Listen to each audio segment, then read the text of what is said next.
What I call the world game now is an exercise that I have been following through for a great many years. Can you hear me in back all right?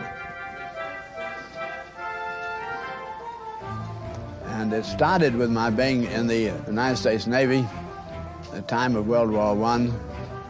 At that time, the navies represented investment of all the science, all the chemistry, all the physics, all the mathematics known about our universe. And I was shocked that it was only going in this negative thing of killing.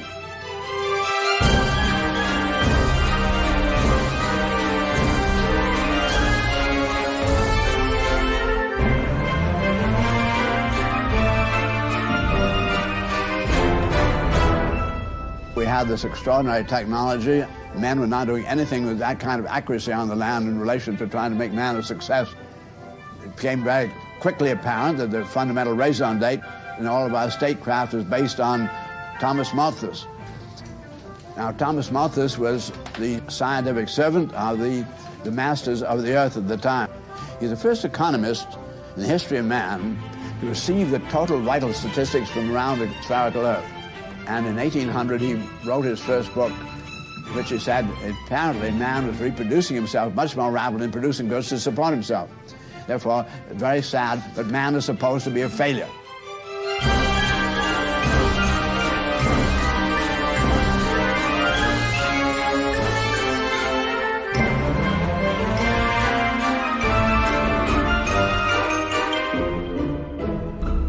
Shall we inform the whole world at that time being more than 90% illiterate and unable to then even read any information that was sent to them? Should we try to inform the whole world there's nowhere nearly enough to go around, we divide up evenly and all die slowly together? And that didn't seem logical to them at all. They said, what we can do is the following. All these people out here are ignorant of what we know about, and because they're ignorant, they think they have some hope. And we know they don't have hope, most of them. Why eliminate their hope that they're going to die, poor characters, and you might just as well let them die in ignorance. Ignorance and hope. This is the kindest thing to do. And that's exactly what they did do.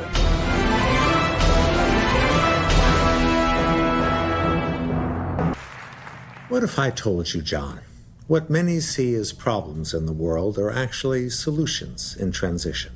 Poverty, crime, war, disease, even the ongoing destruction of the habitat. What if they were actually productive forces, assisting a larger end? What separates us from the rest of the animal kingdom is that we have no natural predators. Nothing out there to snatch us up for an afternoon snack. We're also uniquely aware of our own mortality and fight it. With hospitals, medicine, inoculations, little stopping us from reproducing to the very limit of our host. At least not externally. Evolution had to do something a bit different with us. So, instead, we are our own predators. Predator in one. Which explains not only why humans murder each other at a rate unparalleled by any other species, but also why we've generated a social structure that by systemic force further ensures a consistent rate of premature mortality. You mean structural violence? Embedded into the very design of civilization itself. So that is what the Malthusian mandate does. Regulate how to kill off the weak. No. The mandate isn't a policy of action, it's a policy of inaction. A commitment not to interfere with the natural course of the system. I don't expect to win you over, John. I'm just telling you the way it is.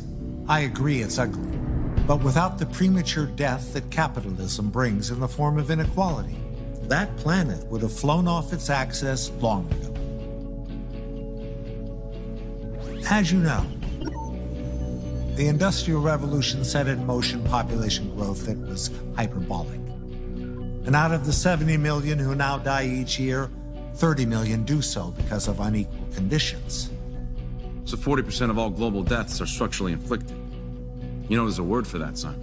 Oh, don't be dramatic. Again, this is system-level behavior, John. not some nefarious conspiracy. You want to know what the population would be if this wasn't the case.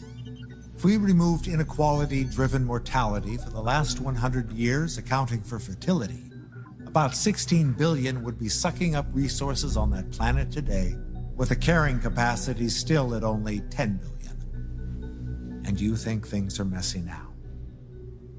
First of all, Simon,